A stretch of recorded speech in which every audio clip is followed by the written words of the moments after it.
दोस्तों, आज से हम अपनी जो आगामी एग्ज़ाम होने वाला है जीआईसी, उसमें उसके जो मॉडल पेपर हैं, जो उसके एमसीक्यू होते हैं, उसे भी लगवाना प्रारंभ कर रहे हैं।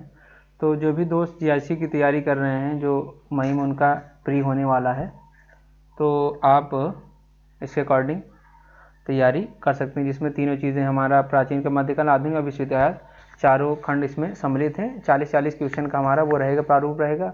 उसमें तो 80 क्वेश्चन आते हैं। 80 क्वेश्चन इसलिए नहीं किया क्योंकि वीडियो बहुत लंबा हो जाएगा। ठीक, तो हम चालू करते हैं अपना इस नई यात्रा पे हम लोग निकलते हैं। तो हम लोग अपना क्वेश्चन नंबर क्वेश्चन नंबर 1 क्या कह रहा है कि भारतीय उपमहाद्वीप में सिक्कों के ऐतिहासिक विकास के संदर्भ में निम्नलिखित सिक्कों को उनके जारी होने कालानुक्रम में प्राचीनतम से नवीनतम की ओर व्यवस्थित कीजिए। चलिए बताइए इसका आंसर क्या होगा। इसका आंसर हमारा क्या होगा, ये हमारा इसका आंसर होगा हमारा क्या, इसका आंसर होगा हमारा ए। क्यों होगा, क्योंकि पहले नंबर हमारा आता है क्या, आहत सिक्के। सबसे पहले 6 BC में आहत सिक्के आते हैं हमारे। ठीक, उसके बाद कौन लोग आते हैं, फिर यमन आते हैं, यवनो इंडो ग्रीक सिक्के आते हैं। ये हमारा आ जाता है किस पे, 4 नंबर, ये 2 4, फिर कुषाण आ जाते 3 1, तो हमारा ये सही है। ठीक, और जो हमारे आहत सिक्के रहते थे, आहत सिक्के किसके होते थे, आहत सिक्के मुख्यतः आहत सिक्के किसके होते थे, आहत चांदी के होते थे।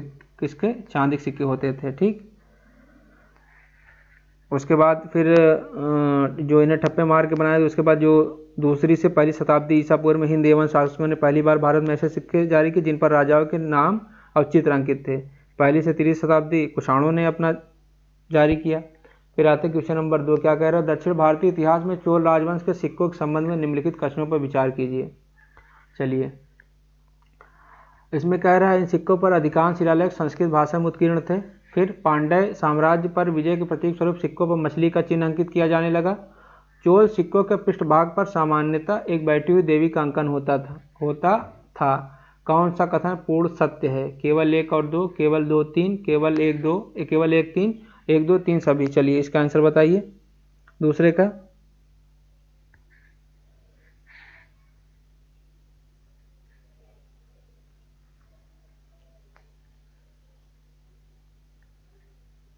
चलिए इसका आंसर हमारा क्या होगा, इसका आंसर हमारा क्या होगा, सभी हो गए, सभी। ये सभी क्यों होगा, क्योंकि इन सिक्कों पे जो चोलों का जो सिक्का रहा है, चोलों का जो सिक्का रहा है हमारा, चोलों ने जो अपने सिक्के उत्कीर्ण कराए बेसिकली किसी संस्कृत में है। और पांड्य साम्राज्य पर विजय स्वरूप सिक्कों मछली का अंकित, क्योंकि इन्होंने पांड्य साम्राज्य को इन्होंने हरा दिया था, किन्हें, चोलों ने। चोल किस शताब्दी तक थे, 9 से 13वीं शताब्दी। ठीक, 13वीं शताब्दी तक चोलों का वो चीज़ आता है, उल्लेख आता है। ठीक, और इनके सिक्कों के पृष्ठभाग पर प्राय एक बैठी हुई देवी की आकृति उकरी जाती जो चोलों की धार्मिक मान्यताओं को दर्शाती। इसलिए तीनों कथन पूर्णतः क्या है, सत्य हैं। क्वेश्चन नंबर 3 क्या कह रहा है, मौर्यकालीन प्रशासन सूची अधिकारी कार्य सम्मिलित कीजिए। पनिवेदक, सार्थवाह, ग्रामिक और प्रमुख। चलिए इसका आंसर बताइए क्वेश्चन नंबर 3 का।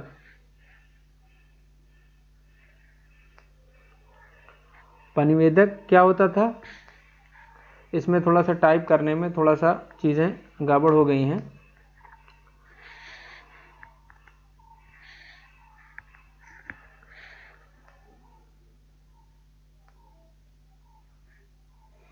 पनिवेदक स्पेशली क्या था, पनिवेदक था अधिकारी, ये था गुप्तचर होता था। क्या, गुप्तचर। ठीक, गुप्तचर होता था ये। पनिवेदक हमारा क्या होता था, गुप्तचर होता था। पनिवेदक गुप्तचर होता था। और जबकि क्या चीज़, सार्थवाह यह व्यापारी कारवां का नेता होता था।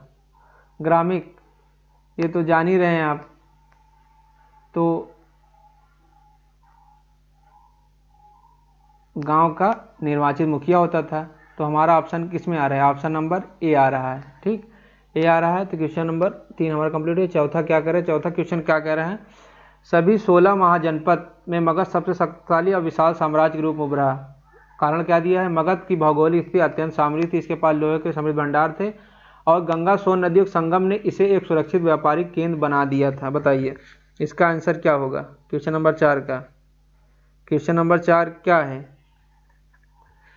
कि ए आर दोनों, आर एक सही व्याख्या है, ए आर दोनों सही, आर एक सही व्याख्या नहीं है, ए सत्य परंतु आर असत्य, ए सत्य ए असत्य, आर असत्य है। बात तो सही है कि कथन भी सही है, कारण भी सही है, तो मतलब ए आर दोनों सही, आर एक ही सही व्याख्या है। ठीक, आर एक सही व्याख्या क्यों है, क्योंकि 6ठी शताब्दी ईसा पूर्व भारत में 16 महाजनपद स्थित था, जिनमें से मगध आधुनिक जो बिहार में पाया जाता है सबसे शक्तिशाली साम्राज्य के रूप में स्थापित हुआ। मगध की इस असाधारण सफलता के पीछे भौगोलिक और आर्थिक कारण उत्तरदायी थे। मगध के क्षेत्रों छोटा नागपुर के पठार में लोहे के विशाल भंडार मिले, जिससे मगध की सेना के लिए उन्नत हथियार, जंगलों को साफ करने के मजबूत कृषि उपकरण बनाना संभव हुआ।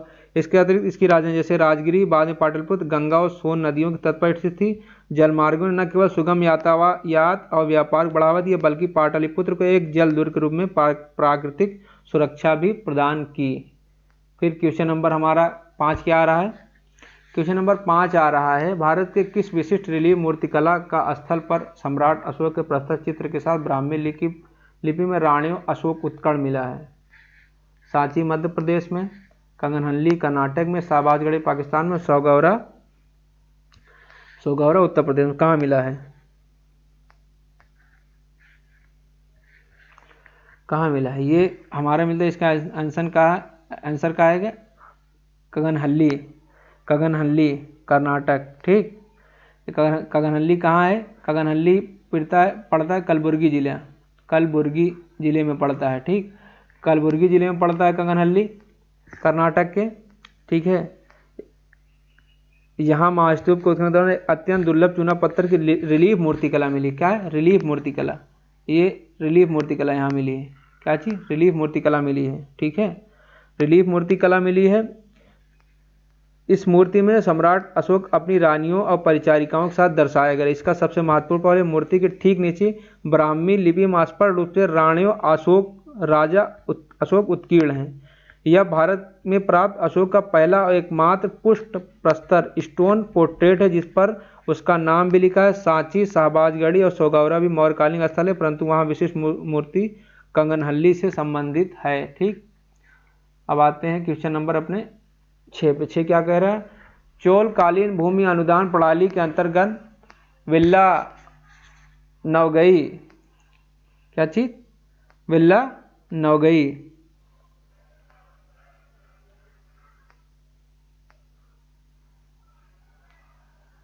क्वेश्चन नंबर 6 क्या कह रहे हैं, विल्ला नगई शब्द का प्रयोग निम्नलिखित में किस प्रकार भूमि के लिए किया जाता था, किसके लिए किया जाता था, जैन संस्थानों को दान दी गई भूमि जैसे पलिछंदम, मंदिरों को उपहार दी गई भूमि वे देवदान, या गैर ब्राह्मण किसान स्वामियों की भूमि, या ब्राह्मणों के दी गई कर मुक्त भूमि ब्रह्मदेह।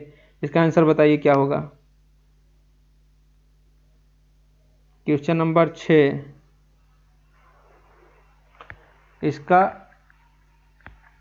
इसका होगा ये। ठीक, इसका होगा ये, क्यों ये होगा, ठीक, क्यों ये होगा,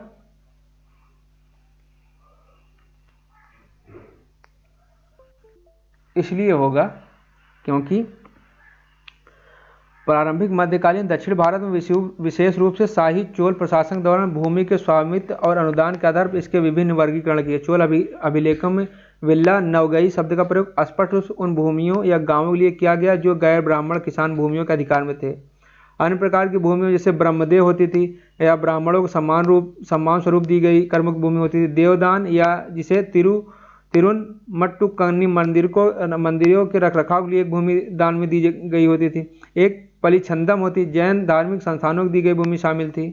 ठीक है, क्या चीज़ है, इसका आंसर सी सही है। फिर आते हैं क्वेश्चन नंबर 7। 7 क्या कह रहा है, 7 ये कह रहा है कि संधि विग्रहिक जो गुप्त काल में विशेष रूप महत्वपूर्ण हो गया, निम्नलिखित में किस विभाग का प्रमुख होता था। संधि विग्रहिक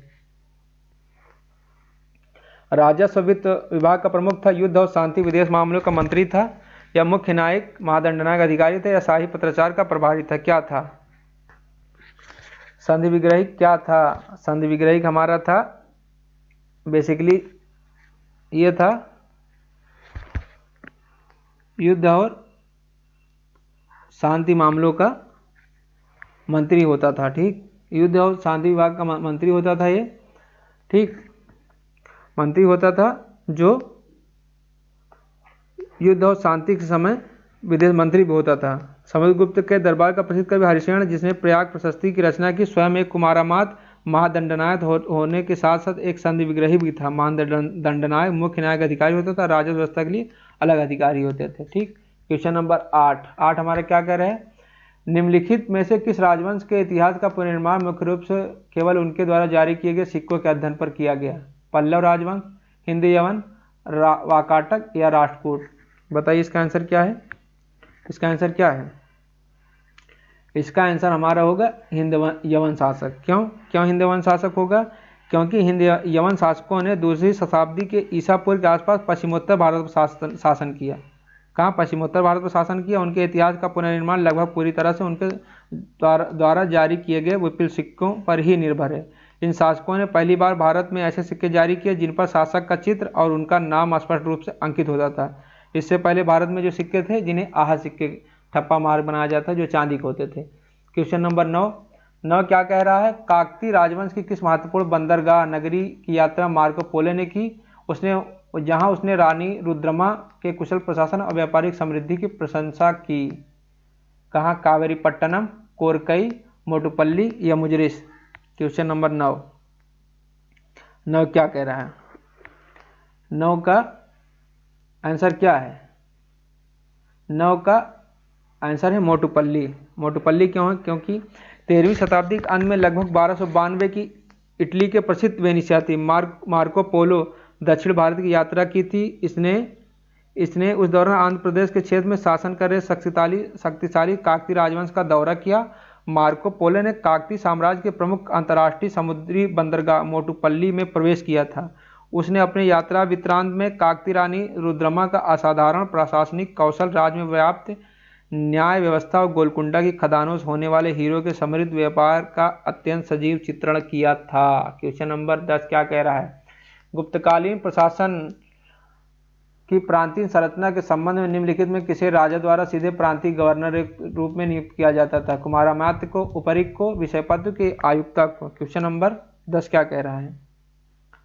10 क्या कह रहा है? ठीक, इसका आंसर क्या होगा? इसका आंसर होगा हमारा क्या? उपरिक। उपरिक क्यों होगा?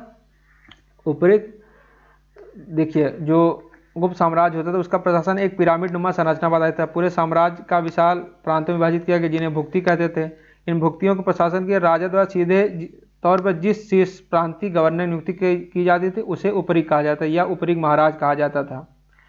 और जो कुमारामात्य उच्च श्रेणी प्रशासनिक अधिकारी होते जो केंद्रीय और प्रांतीय प्रशासन के बीच कड़ी का काम करते थे। प्रांतों में भुक्तियों का आगे जिलों बांटा गया था जिन्हें विषय कहते थे। उनके प्रमुख को विषयपति कहा गया है। ठीक, क्वेश्चन नंबर अब देखते हैं। दिल्ली सल्तनत में मुगल कालीन प्रशासनिक शब्दावलियों को उनके अर्थों में सम्मिलित कीजिए। खुद किसे कहा गया? चचर किसे कहा गया? मिल्कियत किसे कहा गया? बरीद किसे कहा गया? चलिए, बरीद। ठीक,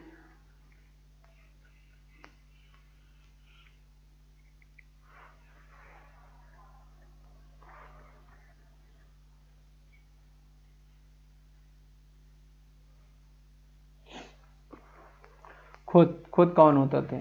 अब आते हैं ये जो हमारा नंबर है खुद हमारा क्या होते थे? गांव के स्थानीय मुखिया होते थे। ठीक है, ये हमारे गांव के स्थानीय राजस्व संग्रह करता था ये। और चचर एक प्रकार की भूमि होती थी। ठीक, स्वामित्व वाली भूमि होती थी। ठीक, और मिल्कियत की क्या थी? मिल्कियत क्या थी? मिल्कियत हमारा था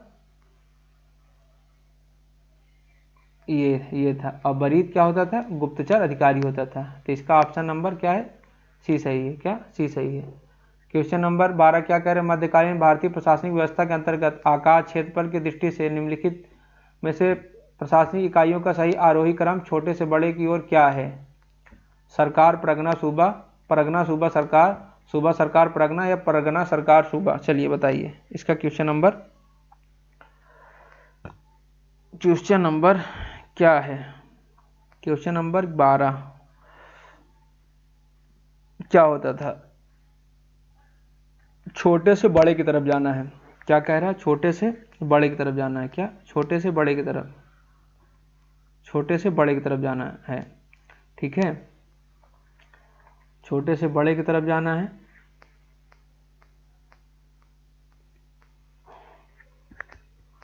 इसका आंसर क्या होगा हमारा? बताइए तो।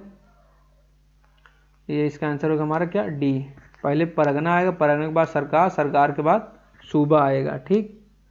मुगल साम्राज्य की क्षेत्रीय प्रशासनिक संरचना स्पष्ट रूप से पदानुक्रम पर आधारित है, जिसे आकार के आधार पर छोटे बड़े क्रम में समझा जा सकता है। जैसे गांव होता था, जिसे मौजा कहा जाता था। कई गांवों के समूह मिलकर परगना बनते थे, जिन्हें महाल बनता था, जिसका प्रमुख अधिकारी सिकदार होता था। कई परगनों में मिलकर सरकार का निर्माण होता था, जो आधुनिक जिले के समतुल्य थी, जिसका प्रमुख फौजदार होता था। कई सरकारों में मिलकर सूबा बनता था और प्रांत जिसका सर्वाधिक सूबेदार सिपा सालार होता था। तो इसका मतलब सही आरोही क्रम है परगना, सरकार, सूबा। क्वेश्चन नंबर 13 क्या कह रहा है? 13 क्या कह रहे? दिल्ली सल्तनत काल में विशेषकर मोहम्मद बिन तुगलक के शासनकाल में जारी किए गए सिक्कों पर आमतौर पर अरबी भाषा में शिलालेख उत्कीर्ण होते थे। इन सल्तनत कालीन सिक्कों पर अंकित तिथियां पूर्णतः आधुनिक ग्रेगोरियन कैलेंडर पर आधारित होती थी। यार दोनों सत्य है, आर एक सही व्याख्या है। यार दोनों सत्य, आर एक सही व्याख्या नहीं है। ए सत्य है परंतु आर असत्य, ए असत्य है परंतु आर सत्य है। चलिए इसका आंसर बताइए। क्वेश्चन नंबर 13 का आंसर क्या है? 13 का आंसर है क्या?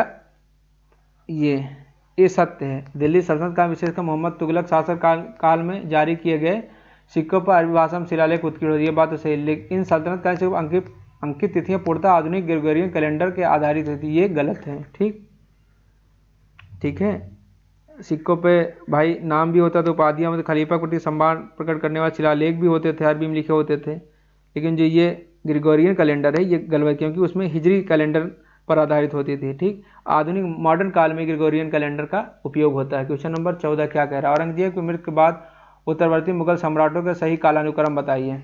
चलिए सही कालानुक्रम क्या है? ठीक। क्वेश्चन नंबर सही कालानुक्रम क्या है जब उसकी डेथ हुई?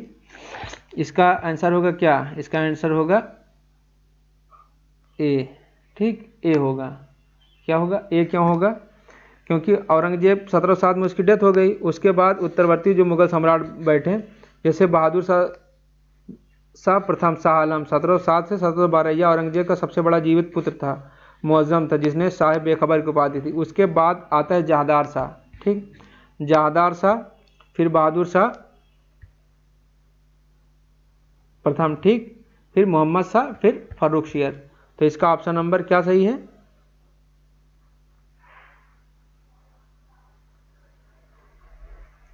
नहीं यार, गलती हो गई। इसका विकल्प ये सही है। ठीक, इसका क्योंकि बहादुर शाह के बाद जहादार शाह आएंगे, जहादार शाह के बाद फर्रुखशियर आएंगे। ठीक है, सबका अपना टाइम पीरियड रहा है। ये मैं थोड़ा सा जो मेरा पेन टैब है सही से काम नहीं कर पा रहा, बार बार वो चीज़ें निकल के आ जा रही हैं, लिख नहीं पा रहा हूँ। जैसे बहादुर शाह का जो वो रहा है, डेट रहा है, मैं थोड़ा बता दूँ कितना रहा है। 1707 से 1712 तक। ठीक, जहादार शाह का जो पीरियड रहा है 1712 से 13 तक।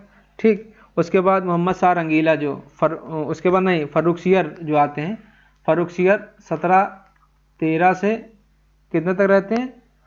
1719 तक। ठीक, उसके बाद आते हैं क्या? मोहम्मद शाह रंगीला 1719 से 48 तक रहते हैं। ठीक, इसका आंसर ये सही होगा। ठीक, तो क्वेश्चन नंबर हमारा 15 क्या करें? दिल्ली सल्तनत में केंद्रीय प्रशासन में दीवान अर्ज विभाग का मुख्य दायित्व क्या था? इसका प्रमुख क्या कहलाता था? शाही पत्राचार का विभाग प्रमुख दबीर मुबालिक, विदेश मामलों का मंत्रालय प्रमुख सदर सुदूर, या सैन्य रक्षा मंत्रालय प्रमुख आरिजी मुमालिक, या वित्त एवं राजस्व प्रमुख वजीर? क्या कहा जाता था? चलिए क्वेश्चन नंबर 15, 15 क्या है, कौन सा सही है? ठीक, ये हमारा ये सही है, क्या ये सही है? ठीक, ये सही है। सैन्य एवं रक्षा मंत्रालय प्रमुख कौन होता था? कौन होता था? ये आरजे मुमालिक होता था। कौन? आरजे मुमालिक। ठीक। दिल्ली सल्तनत का केंद्रीय प्रशासन विभिन्न मंत्रालयों दीवान विभाजित था। बलबन ने साम्राज्य सीमा और रक्षा के लिए आंतरिक विद्रोह को कुचलने के लिए एक स्वतंत्र न्याय विभाग की स्थापना की, जिसे दीवान अर्ज कहा गया। इस विभाग का प्रमुख सर्वोच्च अधिकारी कौन था? आरजे मुमालिक। ठीक। इसका प्रमुख कार्य सैनिकों को भर्ती करना, उनका हुलिया वर्णन रखना, घोड़ों को दागने की व्यवस्था करना, सेना का वेतन निर्धारित करना। दीवान विचार वित्त मंत्रालय था, जिसका प्रमुख कौन होता था? वजीर होता था। ठीक। दीवान इंसा पत्राचार विभाग था। फिर आते हैं क्वेश्चन नंबर 16। मध्यकालीन कृषि एवं राजस्व अनुदान के संदर्भ में मदद मास से क्या तात्पर्य है? मदद मास क्या थी? मुगल सेनापतियों को सैन्य अभियानों को दी जाने वाली अग्रिम राशि थी। विद्वानों, सूफी संतों, योग्य व्यक्तियों को दी जाने वाली कर मुक्त भूमि या पेंशन का अनुदान थी। प्राकृतिक आपदाओं के समय किसानों को दिया जाने वाला कृषि ऋण तकावी या फिर गैर मुस्लिमों से वसूला जाने वाला सुरक्षा कर क्या था? क्वेश्चन नंबर 16 क्या था? मदद मास क्या था? मदद मास हमारा ये था, इसका आंसर होगा बी। विद्वानों और सूफी संतों या योग्य व्यक्तियों को दी जाने वाली करमुक्त भूमि पेंशन अनुदान था। ठीक है। फिर आते हैं क्वेश्चन नंबर 17। शिवाजी के अष्टप्रधान और अन्य मध्यकालीन अधिकारियों का सही मिलान कीजिए। मजूमदार, पेशवा, दीवान इंसा, काजी उल कुजात। चलिए इसका मिलाइए, क्या होगा सही? मजमूदार अमात्य क्या होता था? मजमूदार अमात्य क्या होता था? ये होता था हमारा ए का 4, ए का 4। ठीक। मजूमदार, ठीक, ये हो गए। ठीक।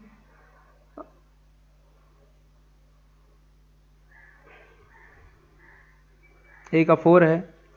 ठीक। अब आते हैं पेशवा। पेशवा कौन होता था? पेशवा होता था कौन? प्रधानमंत्री। कौन होता था? प्रधानमंत्री होता था। ठीक। और सल्तनत का मुख्य न्यायाधीश कौन होता था? काजी उल कुजात। डी का 2। ठीक। डी का 2। और फिर दीवान इंसा कौन है? दिल्ली सल्तनत में शाही पत्राचार का प्रमुख। तो इसमें कौन सा सही होगा हमारा? ए सही होगा। कौन? ए सही होगा। ए सही होगा। Question number. मजलिस खलवत शब्द का प्रयोग सल्तनत काल में किस विशेष अर्थ में किया जाता था? सेनापतियों की खुली सैन्य अदालत होती थी ये। सल्तनत एवं उसके उच्च अधिकारियों के बीच होने वाली अत्यंत गुप्त गोपनीय बैठक होती थी। सार्वजनिक दान बांटने के लिए आयोजित एक धार्मिक सभा होती थी। व्यापारी और गिल्ड प्रमुखों के लिए एक आर्थिक परिषद होती थी। चलिए बताइए मजलिस खलवत क्या होती थी? क्वेश्चन नंबर 18 जो है, इसमें मजलिस खलवत क्या होती थी? ठीक। क्वेश्चन नंबर 18 क्या है? ये इसका आंसर हमारा होगा क्या? बी। क्या होगा? बी। सुल्तान और उसके उच्च अधिकारियों के बीच में अत्यंत गुप्त गोपनीय बैठक मजलिस खलवत यही कही जाती थी। ठीक। गुप्त बैठक। और ये भरोसेमंद सबसे सर्वोच्च अधिकारी इसमें भाग लेते थे। ठीक है। और एक चीज़ आता है ना, मजलिस खास। सुल्तान और उसके उच्च अधिकारियों के समान बैठक होती थी, जिसे मजलिस आम या दरबार आम में जनता आम शिकायतों को वो सुनता था। क्वेश्चन नंबर 19 क्या कह रहा है? 19 कह रहा है मुगल काल में प्रयुक्त शब्द चहार, तस्लीम और कॉर्निश संबंध निम्नलिखित किस व्यवस्था से था? भू राजस्व मापने की वैज्ञानिक प्रणाली से, विदेशी दूतावासों में नियुक्त किए जाने वाले विशेष दूत से, शाही दरबार में राजा के अभिवादन के विशिष्ट तरीके से, मुगल वास्तुकला में गुंबद निर्माण की विशिष्ट शैली से। किससे ये था? इसका आंसर क्या होगा? इसका आंसर हमारा क्या होगा? बी होगा। क्या होगा? आंसर बी होगा। क्वेश्चन नंबर 20 आते हैं। सल्तनत काल में न्याय प्रशासन अंतर्गत गैर शरिया राज्य कानूनों को किस विशिष्ट नाम से जाना जाता था? जिम्मी, विलायत, जवाबित या खराज क्या माना जाता था? क्वेश्चन नंबर 20 क्या होता था? ये होता था जवाबित होता था। क्या चीज? जवाबित होता था। ठीक। इसे धर्मनिरपेक्ष कानून भी कहा गया है। ठीक, जो अलाउद्दीन खिलजी और मोहम्मद तुगलक के काल में ये जिम्मी जो संरक्षित गैर मुस्लिम नागरिक थे उनके लिए ये चीज़ होती थी। ठीक, क्वेश्चन नंबर आते हैं 21 क्या कह रहा है?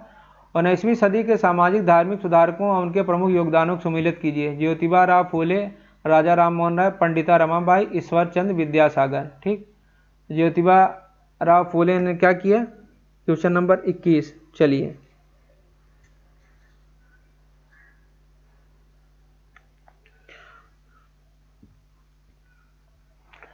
ज्योतिबा राव फूले ने क्या किया? ज्योतिबा राव फूले ने फूले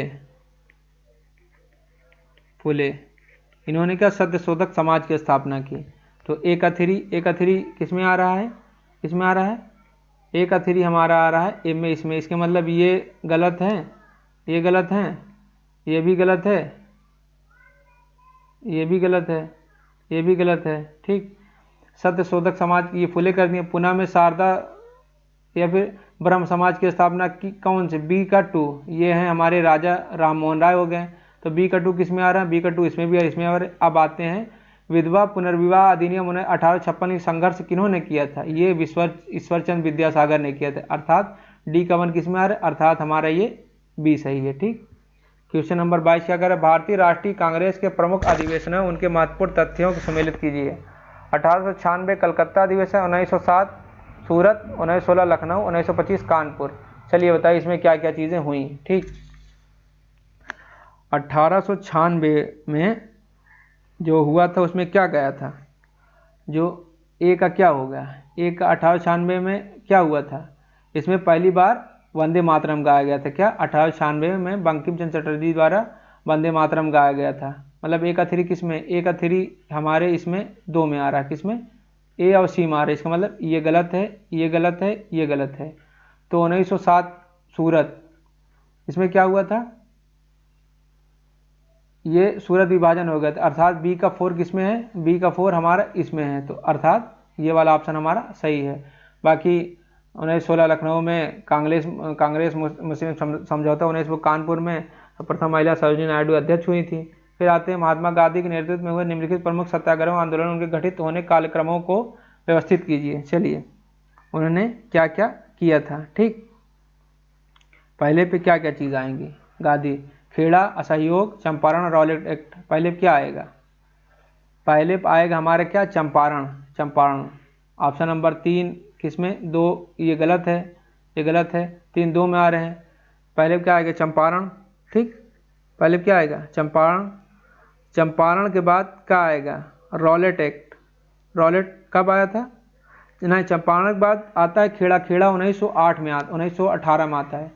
चंपारण, खेड़ा 3 1। इसका मतलब ऑप्शन हमारा 1 ये है। रॉलेट एक्ट कब हुआ था पता ही आप लोगों को? 1919। असहयोग कब हुआ था? 1920। ठीक,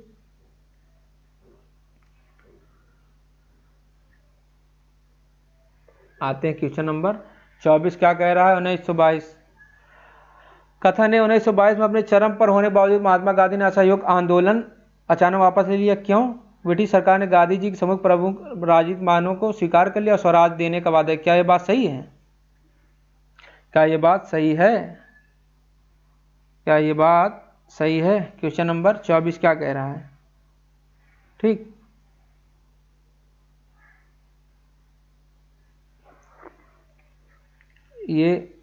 ये सही है लेकिन आर गलत है। इसका मतलब ऑप्शन ये सही है। ठीक, क्वेश्चन नंबर 25 क्या कह रहा है? 25 कह रहा है 1910 में स्थापित भारत स्त्री महामंडल, जिसे भारत में महिलाओं की शिक्षा और आत्मनिर्भरता को बढ़ावा देने प्रथम अखिल भारतीय महिला संगठनों में से एक माना जाता है। कि संस्थापिका कौन थी? एनी बेसेंट, सरला देवी चौधरानी, या मैडम भीकाजी कामा, या सावित्रीबाई फुले। कौन थी इसकी प्रमुख कौन थी? ये सरला देवी चौधरानी थी इसके आंसर। 26वां क्वेश्चन क्या कह रहा है? 1914 में उत्तरी अमेरिका मुख्यतः सैन फ्रांसिस्को में शुरू हुए गदर आंदोलन के प्रमुख सूत्रधार कौन थे? जिसका नाम कामागाटू प्रकरण में एक बाद राष्ट्रवादी उभार के घनिष्ठ रूप से जुड़ा हुआ है। लाला लाजपत राय, लाला हरदयाल, रास बिहारी बोस, श्यामजी कृष्ण वर्मा। चलिए, क्वेश्चन नंबर 26 क्या कह रहा है? 26 क्या कह रहे हैं? 26 से जुड़े हुए कौन थे? लाला हरदयाल जुड़े हुए थे हमारा, ठीक। 1913-14 में जो गदर आंदोलन हुआ, इससे हुए प्रमुख रूप से इसके संस्थापन और वैचारिक सूत्रधार लाला हरदयाल, सोहन सिंह भाकना और तारकनाथ दास थे। गदर पार्टी का नाम उनके साप्ताहिक समाचार पत्र गदर के नाम पर रखा गया था। 1914 में कामागाटू प्रकरण हुआ था, जिसमें 376 भारतीयों को लेकर कनाडा गए जापानी जहाज को वापस कलकत्ता भेज दिया और वहां ब्रिटिश पुलिस द्वारा फायरिंग की गई। गदर आंदोलन को भड़कने में आग में घी में काम किया था ये, ठीक। क्वेश्चन नंबर 27 क्या कह रहा है? 1873 में महाराष्ट्र में स्थापित सत्यशोधक समाज का मुख्य उद्देश्य क्या था? ब्रिटिश शिक्षा प्रणाली का बहिष्कार का, गुरुकुल शिक्षा का स्थापना, निचली जातियों कमजोर वर्गों के लिए सामाजिक न्याय में समाज आर्थिक अधिकार प्राप्त करना, भारतीय राष्ट्रीय कांग्रेस भीतर एक क्रांतिकारी विंग की स्थापना, 1857 के विद्रोह के वैचारिक आयामों को पुनर्जीवित करना। क्वेश्चन नंबर 27 क्या कह रहा है? ये इसका आंसर होगा बी। बी क्यों होगा? क्योंकि 1873 में फुले ने महाराष्ट्र में सत्यशोधक समाज की स्थापना की थी। इस समाज का शाब्दिक अर्थ सत्य के साधक, मतलब सीकर ऑफ द ट्रूथ। इसका प्राथमिक और एकमात्र उद्देश्य समाज के कमजोर वर्गों, विशेष रूप से शूद्रों, अतिशूद्रों और महिलाओं को ब्राह्मणवादी वर्चस्व, छुआछूत और सामाजिक बहिष्कार, आर्थिक शोषण से मुक्त कराना था। चलिए क्वेश्चन नंबर 28 क्या कह रहा है? आधुनिक भारतीय इतिहास घटनाओं का सही कालानुक्रमिक क्रम स्थापित किया। मुस्लिम लीग की स्थापना कब हुई? स्वदेशी आंदोलन कब हुआ? कामागाटू प्रकरण कब हुआ? होम लीग आंदोलन कब हुआ? ठीक, चलिए इसका आंसर क्या होगा पहला? चलिए हम आते हैं स्वदेशी कब हुआ? स्वदेशी हमारा हुआ 1905 में। कब हुआ? 1905 में हुआ था, ठीक। लीग की स्थापना कब हुई थी? 1906 में। कब हुई थी? 6 में। कामागाटू 1914 में। होम रूल की स्थापना कब हुई थी? 1916 में, ठीक। तो अब ऑप्शन देख लीजिए, कौन पहले पे आ रहा है, कौन उस पर आ रहा है। ये 1905, 2 किसमें आ रहे हैं? इसमें आ रहे हैं, इसमें आ रहा है। 2 के बाद 1 तो आ रहा है हमारा ऑप्शन नंबर क्या है? 1 सही है। क्या? 1 सही है, ठीक। क्वेश्चन नंबर 29 क्या कह रहे हैं? व्यक्तिगत सत्याग्रह का आह्वान 1940 में गांधी द्वारा 1940 में किस विशिष्ट ब्रिटिश नीति या प्रस्ताव के विरोध में किया गया? किस मिशन के प्रस्ताव में? अगस्त प्रस्ताव या बेबल योजना या रॉलेट एक्ट, किसके उसमें किया गया था? चलिए बताइए क्या है, किसके लिए गांधी जी ने किया था? गांधी जी ने वो किया था अगस्त प्रस्ताव के विरोध में, ठीक। किसके? अगस्त प्रस्ताव के विरोध में, ठीक। क्योंकि इसमें जो कहा गया था, अगस्त प्रस्ताव जो व्यक्तिगत सत्याग्रह चालू किया गया था, इसमें जो अगस्त प्रस्ताव इसमें किया गया, वायसराय की जो कार्यकारी परिषद के विस्तार और युद्ध के बाद एक संविधान सभा बनाने का स्पष्ट वादा किया गया था। कांग्रेस ने इस प्रस्ताव को पूरी तरीके से खारिज कर दिया था, ठीक। भारतीय द्वितीय विश्व युद्ध में ब्रिटिश साम्राज्यवाद के साथ नहीं थे। महात्मा गांधी ने 1940 में सीमित स्तर पर व्यक्तिगत सत्याग्रह का आह्वान किया, जिसके प्रथम सत्याग्रह विनोबा भावे, दूसरे कौन थे? जवाहरलाल नेहरू। क्वेश्चन नंबर 30, 1857 के विद्रोह को केवल एक सिपाही विद्रोह मानने के बजाय आधुनिक भारतीय इतिहासकारों द्वारा इसे किन आधारों पर विश्लेषित किया जाता है? चलिए बताइए, किन आधारित पे? या पूरी तरह से रियासतों के राजाओं द्वारा प्रायोजित सुनियोजित षड्यंत्र था, या केवल धार्मिक भावनाओं को आहत होने वाले चर्बी वाले कारतूस की त्वरित प्रक्रिया थी, या ब्रिटिश औपनिवेशिक विस्तार एवं आर्थिक शोषण और सामाजिक सांस्कृतिक हस्तक्षेप के विरुद्ध एक व्यापक वैचारिक और लोकप्रिय जन उभार था, या मुख्यतः फ्रांसीसी क्रांति के वैचारिक प्रभावों का भारत में सीधा प्रतिबिंब था? क्या था? चलिए क्वेश्चन नंबर 30 क्या कह रहा है हमारा? 30 क्या कह रहा है? 30 का आंसर क्या होगा? 30 का आंसर हमारा क्या होगा? ये होगा क्या? ये होगा सी। यह ब्रिटिश उपनिवेशवाद, औपनिवेशिक विस्तार, आर्थिक शोषण और सामाजिक सांस्कृतिक हस्तक्षेप के विरुद्ध एक व्यापक वैचारिक और लोकप्रिय जन उभार था। क्वेश्चन नंबर 31 विश्व इतिहास। 14वीं शताब्दी के दौरान इटली में उत्पन्न पुनर्जागरण आंदोलन के कथन और कारण पर ध्यान दीजिए। पुनर्जागरण काल कला, साहित्य, वैज्ञानिक पूछताछ में भारी सांस्कृतिक पुनरुद्धार और मानववाद के उदय का काल था। क्या कारण कह रहा है? इस अवधि के दौरान पूरे यूरोप में धार्मिक प्रभाव में अप्रत्याशित वृद्धि हुई, धर्मनिरपेक्ष विषयों का पूर्णतः पतन हो गया। बताइए क्या है सही है इसका? ए आर दोनों आर एक सही व्याख्या है। ए आर दोनों सत्य है, आर एक सही व्याख्या नहीं है। ए सत्य है परंतु आर असत्य, ए असत्य परंतु आर सत्य है। इसका क्या होगा आंसर? इसका आंसर हमारा होगा क्या? इसका आंसर हमारा होगा सी, ठीक। क्योंकि धर्मनिरपेक्ष विषयों का इसके बाद ही तो मतलब उभार हुआ, अप्रत्याशित धार्मिक प्रभाव की वृद्धि बहुत कम हो गई। ठीक, क्वेश्चन नंबर 32 क्या करें, 17वीं और 18वीं शताब्दी प्रबोधन युग के दौरान प्रसिद्ध इंसाइक्लोपीडिया के निर्माण में किस दार्शनिक ने सर्वाधिक महत्वपूर्ण भूमिका निभाई थी। क्वेश्चन नंबर 32 क्या कह रहा है, प्रबोधन काल में किसने निभाई थी, ये हमारा डेनिस डिडेरोट ने निभाई थी। कौन, डेनिस डिडेरोट ने। ठीक, 28 खंडों वाले प्रसिद्ध इंसाइक्लोपीडिया का संपादन इन्होंने किया था। यह पुस्तक कोई सामान्य शब्दकोश नहीं थी, उस समय सभी प्रगति वैज्ञानिक धर्मनिरपेक्ष ज्ञान का विशाल संग्रह था। ठीक, अब आते हैं क्वेश्चन नंबर 33 क्या कह रहा है, 33 कह रहा है अमेरिकी क्रांति 1765-1783 कारणों परिणामों के संदर्भ निम्नलिखित में कौन सा कथन ऐतिहासिक रूप से असत्य है। असत्य है भैया। क्या कह रहा है यहाँ, यह क्रांति ब्रिटिश क्राउन द्वारा उपनिवेशवादियों की सहमति के बिना कर थोपने की नीति का परिणाम थी। अमेरिकी सेनाओं ने बिना किसी बाह्य या विदेशी सैन्य सहायता अपने दम पर ब्रिटिश साम्राज्य को पराजित किया था। इस संघर्ष के परिणाम स्वरूप 13 ब्रिटिश उपनिवेशों ने स्वतंत्रता प्राप्त की। अमेरिकी स्वतंत्रता की घोषणा में लोकप्रिय संप्रभुता का सिद्धांत अंतर्निहित था। चलिए कौन सा इसमें सही है, 33 में कौन सा सही है, 33 में हमारा सही है ये, असत्य यही है। अमेरिकी सेनाओं ने बिना किसी बाह्य या विदेशी सहायता के अपने दम पर ब्रिटिश साम्राज्य को पराजित किया, नहीं, फ्रांस ने सहायता की थी। ठीक, क्वेश्चन नंबर 34 क्या कह रहे हैं, 1789 की फ्रांसीसी क्रांति के विस्फोट के उत्तरदायी प्रमुख कारणों में निम्नलिखित कौन सा कारक शामिल नहीं था। सप्तवर्षीय युद्ध और अमेरिकी क्रांतियों में भागीदारी के कारण फ्रांस पर चढ़ा भारी राष्ट्रीय कर्ज, कुलीन वर्ग और पादरियों को प्राप्त जन्मजात कर, मुक्त विशेषाधिकारों के प्रति आम जनता का गहरा आक्रोश, वर्साय के शाही दरबार और रानी मैरी एंटोनेट के चरम फिजूल खर्ची, या स्टेट जनरल की बैठक बुलाए जाने से पूर्व ही राजा लुई 16वें पर राजद्रोह आरोप का सिद्ध हो जाना। क्वेश्चन नंबर 34 क्या कह रहा है, 34 क्या है, 34 का शामिल यही नहीं था, बाकी तीनों चीज शामिल थे। सप्तवर्षीय युद्ध अमेरिकी क्रांति में भागीदारी का फ्रांस पर चढ़ा भारी कर्ज भी हो गया था, कुलीन वर्ग और पादरियों प्राप्त जन्मजात कर, मुक्त विशेषाधिकार प्रति आम जनता का आक्रोश था, वर्साय की शाही दरबार और रानी मैरी एंटोनेट का चरम फिजूल खर्ची। ठीक, क्वेश्चन नंबर 35 क्या करें, प्रबोधन के विचारों ने राज्य और शासन के स्वरूप के बारे में सदियों पुरानी मान्यताओं को किस प्रकार चुनौती दी। इन्होंने प्रस्तावित किया शासन का सर्वश्रेष्ठ स्वरूप एक पूर्ण और निरंकुश राजशाही है। इन्होंने स्थापित किया सच्ची सरकार केवल ईश्वरीय सत्ता से ही अपनी शक्ति प्राप्त करती है। इन्होंने यह क्रांतिकारी विचार प्रस्तुत किया कि सरकारें जनता की इच्छा से बंधी होती है और जनता के प्रति उत्तरदायी हैं।